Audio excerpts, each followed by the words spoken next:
வணக்கம் நண்பா. இன்னைக்கு நம்ம என்ன மாதிரி ஜாப் வேகன்சி பார்க்க போகிறோம்னா, ஒரு ஹைடெக் ப்ரைவேட் லிமிட்டில் ஜாப் வேகன்சி பார்க்க போகிறோம். இந்த ஜாபில் பொசிஷன் பொறுத்த வரைக்கும் junior instruction and assistant manager, office admin இதில் கேட்டுருக்காங்க. இந்த ஜாபுக்கு கல்வி தகுதி நீங்கள் 10th 12th diploma, ITI any degree முடித்தவங்க இந்த ஜாபுக்கு விண்ணப்பிக்கலாம். வயது பார்த்தீங்கன்னா 18லேருந்து 29 கேட்குறாங்க. உங்களுக்காண்டி சம்பளம் தேக்கம்னே பார்த்தீங்கன்னா 10லேருந்து 23,000 வரைக்கும் இருக்குன்னு சொல்லியிருக்காங்க. இந்த கம்பெனி நிறுவனத்தில் தமிழகம் முழுவதும் மாவட்டத்தில் அடிப்படையில் நிரந்தரமான பணியில் ஆட்கள் தேவைன்னு கேட்குறாங்க. இது ஒரு 100% பெர்மனண்டான ஜாப் வித் போஸ்டிங்கில் கொடுக்குறாங்க.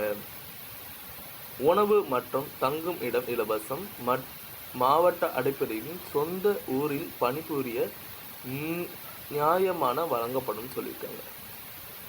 இந்த ஜாபில் வேக்கன்சி 69 மேலே கேட்குறாங்க. இந்த ஜாபுக்கு கான்டாக்ட் நம்பரும் மென்ஷன் பண்ணியிருக்காங்க. நீங்கள் இதாக உங்களுக்கு டவுட் இருந்ததுன்னா இந்த நம்பருக்கு நீங்கள் கான்டாக்ட் பண்ணலாம். இந்த வீடியோ உங்களுக்கு பிடிச்சிருந்ததுன்னா மறக்காமல் லைக் பண்ணுங்கள், ஷேர் பண்ணுங்கள், சப்ஸ்கிரைப் பண்ணுங்கள், பெல் பட்டனை அழுத்துங்க. இது உங்கள் ஜாப்ஸ் அப்டேட். முடிஞ்ச வரைக்கும் உங்கள் ஃப்ரெண்ட்ஸுக்கும் ஷேர் பண்ணுங்கள். உங்களால் பயனுள்ள இருந்ததுன்னா அவங்களுக்கு யூஸ்ஃபுல்லாக இருக்கும் நண்பா. மேலும் இந்த மாதிரி ஜாப் நீங்கள் பார்க்கறதுக்கு முன்னாடி நம்ம சேனலை சப்ஸ்கிரைப் பண்ணி வச்சுங்க. கூடவே பெல் பட்டன் அழுத்திங்கன்னா உங்களுக்கு உடனே வீடியோ போடும்போது உங்களுக்கு நோட்டிஃபிகேஷனாக காட்டும். ஓகே நண்பா.